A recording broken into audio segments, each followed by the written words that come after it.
E aí, pessoal, boa tarde, tudo bem com vocês? Bom, então eu vim falar um pouquinho sobre desenvolvimento mobile, desenvolvimento nativo utilizando React Native. Essa minha talk, o foco dela é principalmente mostrar a diferença entre o React Native e aplicações híbridas. Também eu vou falar um pouquinho como ele funciona por debaixo dos panos e as vantagens e as desvantagens de utilizar ele. Então, bom, eu sou o Rodrigo Boniati, eu sou Software Developer na CodeMarne 42. Eu também sou estudante de Sistemas para a Internet na Universidade Fevale. Vocês conseguem me encontrar pelo Boniati Rodrigo no GitHub e no Twitter. E meu site é rodrigoboniati.com. Bom, então, antes de começar a falar um pouco sobre React Native, só queria que levantasse a mão quem já trabalhou ou fez alguma coisa com React Native. Eu acho que é um sexto, acho, do pessoal, um pouco menos. Bom, então acho que vai ser bem interessante a palestra para vocês. E, então, o que é o React Native? Ele é uma biblioteca para poder desenvolver aplicações nativas utilizando JavaScript e React. E a grande sacada é que ele é realmente nativo. Ou seja, quando tu desenvolve o teu código JavaScript, no final das contas, ele vai te dar um código nativo para iOS e um código nativo para Android. Bom, então como é que funciona? No momento que tu está desenvolvendo em JavaScript, ele vai passar por uma thread que tem no React Native que é chamada de bridge. Essa thread ela vai ler teu componente. Por exemplo, se tu escrever um componente text, que é um componente do React Native, ele vai ler esse text e vai dizer que para Android ele vai ser um Android text e para iOS ele vai ser um iText. Ou seja, ele vai lendo cada componente e vai dizendo como esse componente é na linguagem nativa. Bom, então, por exemplo, quando a gente desenvolve nossos componentes do React Native, no final, para cada plataforma, vai ser uma experiência de uso diferente, correspondente a cada plataforma. E uma grande questão que o pessoal me pergunta sempre quando fala de React Native é que ele não é uma web view. Ou seja, o que é uma web view? É aquele tipo de aplicação que tu desenvolve em HTML, CSS, JavaScript, e no final das contas, ele te encapsula dentro de um browser e te entrega num app. Ou seja, na verdade, tu está usando um navegador, como se estivesse fazendo um site responsivo, mas tu está usando ele dentro de um app. Bom, então eu trouxe alguns exemplos, só para a gente se situar. Então, aplicações híbridas, a gente tem o PhoneGap e o Ionic, e aplicações nativas, a gente tem o RubyMotion, o Xamarin e o NativeScript. O RubyMotion, obviamente, feito em Ruby, o Xamarin em C# e o NativeScript em JavaScript. E também tem só alguns pontos também para a gente ver sobre cada tipo de plataforma. Então, nativo, a grande vantagem é que tem uma experiência de uso muito avançada. Ela também é bem performática, bem rápida. A híbrida, a grande vantagem é que a gente pode usar nossas skills de desenvolvedor web para desenvolver uma aplicação híbrida. Porém, a experiência de usuário ela não é tão gratificante quanto desenvolver nativo. E tem aplicações na HTML5, que são páginas responsivas, que a grande vantagem é que a gente tem os updates instantaneamente, porém a gente ainda é limitado nas funcionalidades nativas. Bom, então agora começando a falar um pouquinho sobre o React Native mesmo. Falando sobre o ambiente de desenvolvimento, a gente pode desenvolver em qualquer sistema operacional, seja Mac, Linux, Windows. E o único porém é que se tu está desenvolvendo para iOS, tu precisa ter um Xcode, porque ele usa o Xcode para gerar a build. Há pouco tempo o React Native lançou uma CLI, que tu não precisa do Xcode, tu pode plugar teu iOS. Na verdade, ele gera um QR Code para ti, e através do QR Code tu consegue emular no teu iOS. Porém, ele é um pouco limitado porque funcionalidades nativas como a câmera, ele ainda não consegue utilizar. Então, eu recomendo a vocês, se vocês quiserem usar para iOS, tenham o Xcode. Bom, então, a primeira grande vantagem é que a gente pode usar qualquer editor de texto, seja o Vim, o Sublime, o Atom, e a gente não fica mais preso ao Xcode e o Android Studio. E também a gente pode simular no nosso próprio computador ou plugar um device para simular nele. Bom, então aqui eu trouxe um screenshot do meu computador emulando um iOS. E a gente tem uma opção que quando a gente chacoalha o device ou abre o menu de configurações, ele vai abrir essas opções para nós, que é o Reload. A gente tem debugar remotamente, a gente tem Live Reload e Hot Reload. A gente tem um inspetor, que é como se fosse um inspetor de browser mesmo, onde a gente pode ir consultando cada componente.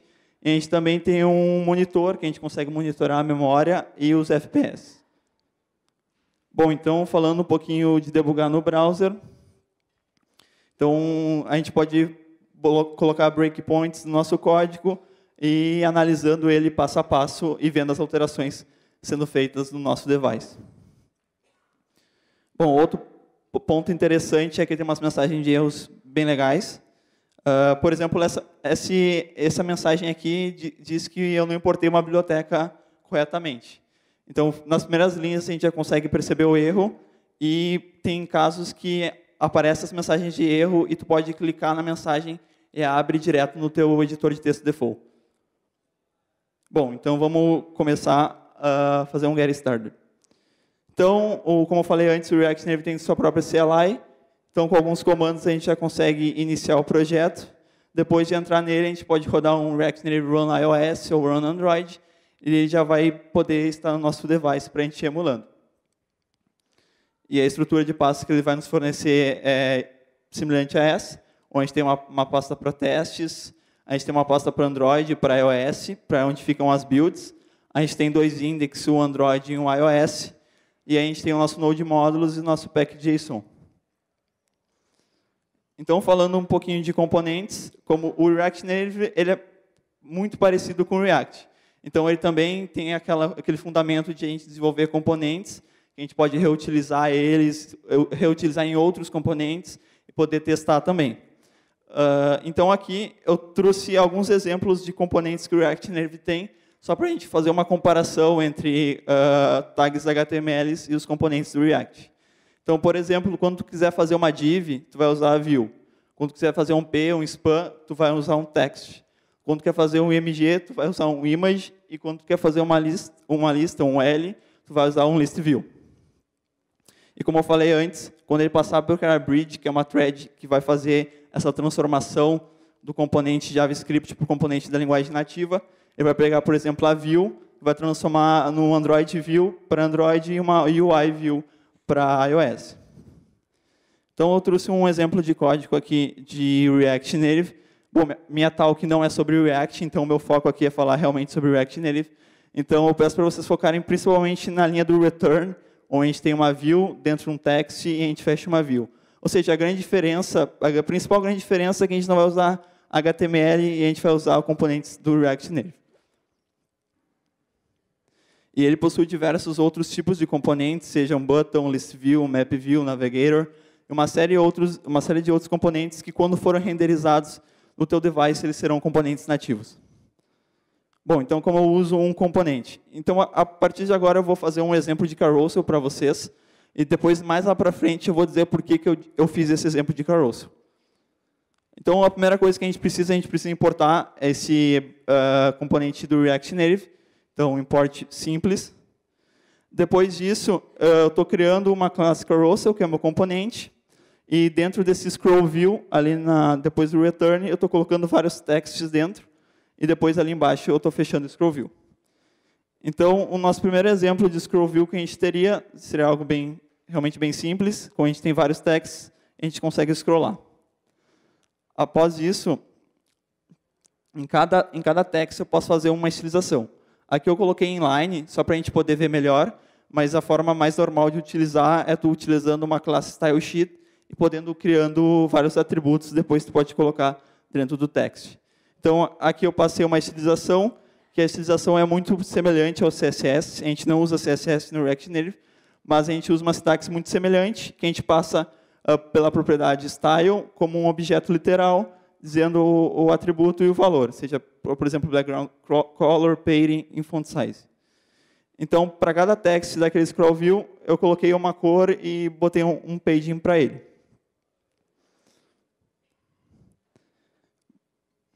Bom, agora falando um pouco de props no React Native, cada componente do React Native tem suas próprias props.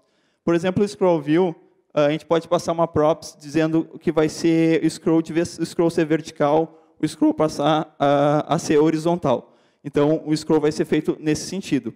E a gente pode botar uma props de padding enable, que para cada filho, de vez em fazer o scroll fluido, ele vai indo parando em cada filho. Então, no final das contas, a gente vai ter esse componente aqui.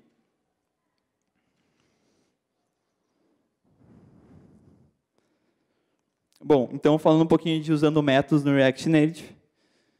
Cada componente também tem seus métodos. Por exemplo, o scroll view, a gente tem o scroll to e o scroll to end. Por exemplo, o scroll to a gente pode dizer a posição x e y que a gente quer scrollar do nosso componente, dizendo se a gente vai animar ele ou não. E também a gente pode utilizar o scroll to end, que vai para o final do nosso scroll. Por exemplo, um uso interessante seria se a gente tivesse que colocar tab bars e em cada tab que eu clicasse, ele fosse para um determinado filho. Bom, aqui a gente vai entrar num outro ponto que eu acho particularmente interessante, que é que tu também pode usar a linguagem nativa. Por exemplo, se tu está desenvolvendo um determinado componente e tu não está implementado ainda no React Native, tu quer criar esse componente. Tu pode criar, por exemplo, em Swift, e através de um arquivo point, tu vai conectar esse código Swift nesse arquivo point, e esse arquivo point tu vai conectar no JavaScript. Então, a partir disso, tu vai ter comunicação entre o JavaScript e outro tipo de linguagem, por exemplo, Swift ou Java. E tu pode passar props para esses componentes também. E tu também pode ter diferentes tipos de arquivos JavaScript para cada plataforma. Por exemplo, o Carousel, normalmente a gente faz só um arquivo para as duas plataformas, carousel.js. Mas se a gente quisesse, por exemplo, que no iOS tivesse um comportamento diferente que no Android, a gente trocaria a extensão, colocaria iOS.js e Android.js, e em cada plataforma ele poderia ter um comportamento diferente, se tu quisesse. Bom, então, falando um pouquinho de estilo de novo, como eu falei para vocês, o mais correto é fazer dessa forma aqui, onde a gente usa um style sheet, a gente usa um create, a gente vai passando atributos com objetos para cada estilização que a gente quiser fazer, e depois a gente usa lá no nosso componente. Bom, então a gente também pode utilizar Flexbox. O React Native, para fazer a posição dos nossos elementos, ele só utiliza Flexbox, então é bem fácil a gente fazer o posicionamento dos nossos elementos. E já foi abordado durante o dia sobre separação de conceitos. Como vocês podem ver, eu escrevi JavaScript, eu escrevi linguagem de marcação, e eu escrevi estilização, tudo no mesmo componente. Isso permanece no React Native, porque é mais fácil de a gente encontrar erros, é mais fácil de a gente reutilizar, e isso se torna mais interessante também. Bom, então, até agora eu só fiz um Get Started, e agora eu vou para uma parte mais da arquitetura, e como é que ele funciona debaixo dos panos. Bom, o primeiro ponto que a gente tem no React Native é que são 3 threads rodando no React Native. A primeira thread é Shadow Kill, que é onde a thread da interface nativa está rodando. Tem a main thread, que é a bridge, e tem a thread JavaScript, onde fica rodando o código JavaScript. E talvez vocês estejam se perguntando, pô, mas tem uma thread só rodando JavaScript e uma thread só rodando nativo, isso não vai deixar lento a minha aplicação? Não, porque o grande desafio não é a thread JavaScript, e sim a bridge, que é a camada que conversa uma com a outra.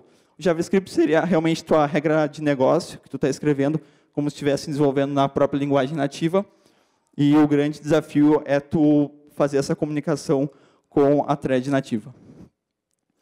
Então, eu roubei um slide do Alexander, que ele é Core Developer do React Native, e ele trabalha no Facebook, e eu deixei o link ali embaixo do React Native Under the Hood, que é uma palestra muito interessante, eu recomendo que vocês olhem. E nessa palestra ele fala de como é que funciona a comunicação entre o nativo e o JavaScript com o nativo. Então, isso é uma via de mão dupla, ou seja, tanto a interface nativa pode se comunicar com o JavaScript, quanto o JavaScript pode se comunicar com a interface. Então, por exemplo, vamos supor que a gente tem um componente que é um counter, e a gente tem um botão. Cada vez que a gente clica no botão, esse counter vai sendo incrementado. Por exemplo, quando eu clicar no botão, a interface nativa vai disparar um evento. Esse evento ele vai coletar informações através de um JSON.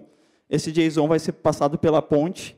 A ponte vai pegar esse arquivo, a bridge, e vai passar para o JavaScript. O JavaScript vai abrir o JSON, vai ler o que tem que fazer, e, por exemplo, se é para incrementar mais um, ele vai incrementar mais um, vai fazer um JSON, vai passar para a bridge, e a bridge vai passar para a interface nativa.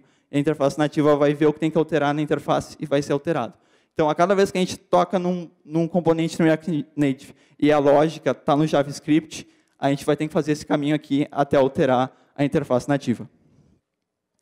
Então, como eu falei para vocês, no momento que a gente tem um UI Touch, que seria um componente nativo no iOS, ele vai nos fornecer um payload em JSON, e a gente pode ver que está escrito Receive Touch.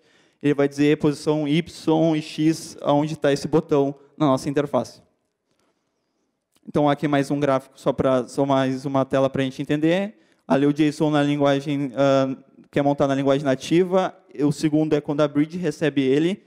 E o terceiro é quando o JavaScript recebe ele, e é a camada onde o React Native vai interpretar e vai saber o que tem que fazer, as alterações necessárias.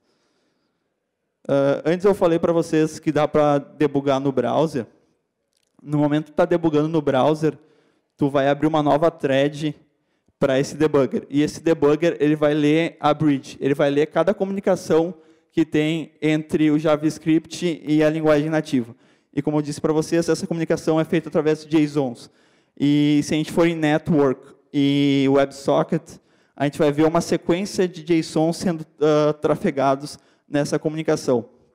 Então, por exemplo, quando eu iniciar minha aplicação, vai aparecer vários e vários JSONs rodando ali. E nesse momento ali, na minha primeira linha, que está um pouco mais destacado, foi o momento que eu cliquei no botão que tinha na minha interface. E eu dei um play aqui, e foi um Receive Touch também nesse JSON, dizendo a posição X e Y dele na tela, mais algumas informações que o JavaScript precisa para fazer as suas alterações. Então, o grande desafio de como a gente está realmente desenvolvendo nativo é que a gente precisa chegar aos 60 FPS por segundo. E aquele exemplo do Carousel que eu mostrei para vocês, que é um exemplo simples, eu não mostrei só por mostrar como é que funciona. Porque aquele componente que eu fiz, ele realmente só está rodando a thread nativa. Aquele componente que a gente fez, que eu mostrei aqui para vocês, ele é totalmente nativo e ele não tem comunicação com JavaScript. Ele não passa por aquela bridge, porque em nenhum momento a gente fez algum método que é executado no JavaScript. Então, esse componente ele vai atingir os 60 FPS e ele vai dar uma experiência de uso muito interessante, igual eu estou desenvolvendo um código nativo. Porém, se tu tiver que fazer muitas animações e muita comunicação de uma maneira, e essa maneira for descontrolada, tu vai começar a perder, não vai conseguir atingir os 60 FPS. E eu também trouxe uma informação, por exemplo, que se tu na camada de JavaScript ela demorar mais de 16,6 milissegundos para responder uma questão de interface, a gente já vai começar a ser afetado na nossa interface, porque esse é o tempo que é renderizado um frame. Então, a gente já começa a perder fluidez na nossa aplicação se a gente demorar mais de 16,6 milissegundos para responder algo em JavaScript. Bom, fechando o parênteses da arquitetura, agora eu vou mostrar alguns showcases que eu achei interessante, que para quem estiver interessado, dá uma olhada para ver se também se interessa. O primeiro exemplo que eu trouxe é o Mintra. O Mintra ele é um e-commerce, mas só para app. Então, foi feito totalmente em React Native e ficou bem interessante. Eu achei bem fluido e ficou bem legal mesmo. A implementação tem bastante telas, tem bastante tipos de componentes diferentes e é bem interessante. E o segundo é o Facebook Ads Manager, que é o Facebook que o Facebook criou para tu administrar tuas páginas, para administrar teus ads, e ele foi feito totalmente em React Native. Bom, eu trouxe um post do Instagram, que ele estava interessado em utilizar React Native, só que o grande desafio do Instagram é que eles já tinham um código para iOS e um código para Android, e eles queriam incluir o React Native no meio desses dois caras. E eles conseguiram fazer isso, eles conseguiram fazer com que o código de JavaScript comunicasse com com os dois apps já implementados, e ficou bem interessante. Nesse post eles relatam quais foram os desafios e como eles conseguiram chegar nos resultados que eles queriam. Então, falando um pouquinho sobre vantagens, a primeira grande vantagem é que se tu já conhece o React, provavelmente tu vai aprender muito fácil o React Native, porque realmente o principal desafio é a questão da comunicação, que eu mostrei para vocês, entre a interface nativa e o JavaScript. E as tags, a questão dos componentes é bem fácil de pegar, porque você só vai trocar HTML para os componentes dele. E também é muito difícil, eu até agora, uma vez só tive que implementar em código nativo. Realmente eu estava sentindo perda de fluidez na minha aplicação, que eu tive que implementar código nativo. Nos demais casos, eu achei que ela ficou bem fluida, só desenvolvendo em JavaScript mesmo. Bom, a gente tem todo o ecossistema JavaScript que a gente pode utilizar, então a gente pode usar qualquer pacote JavaScript que a gente tem hoje em dia. E também tem, e o React Native também segue a filosofia do Facebook, de a gente aprender uma vez e escrever em qualquer lugar. Ou seja, o React não prega que a gente escreva o mesmo código e esse mesmo código vai funcionar em qualquer plataforma. Eu concordo com isso porque eu acredito que nunca o mesmo código vai ficar tão bem em cada plataforma. E a gente precisa, sim, conhecer um pouco das outras plataformas para poder aplicar nele. E eles não querem se prender só a iOS e Android. Eles também querem, por exemplo, ir para Xbox, ou agora há pouco saiu uma versão, o React Native está dando suporte à TV da Apple. Então, eles estão tentando abranger qualquer tipo de interface que eles puderem. Outro ponto interessante é não gastar seu tempo recompilando, porque normalmente quando a gente desenvolve em nativo, a gente precisa gerar uma build e testar essa build para ver se está funcionando e depois fazer a build de novo. E no React Native, em runtime, a gente já consegue ver as alterações. Bom, alguns pontos ruins também. É uma nova tecnologia, então a gente não vai encontrar tantos posts, tantos grupos ainda falando sobre o React Native. Esse, para mim, é um dos piores pontos. A documentação é bem escassa. Eles fazem releases normalmente mensais, e essa documentação não é atualizada conforme as releases. E, para mim, esse é o principal ponto negativo. São alguns bugs estranhos que acontecem. Por quê? Porque como a gente está desenvolvendo para vários tipos de devices diferentes, em algum device vai dar algum erro que tu não faz noção por que está dando aquele erro lá. Então, às vezes, é uma questão de realmente de bater a cabeça até tu conseguir resolver isso.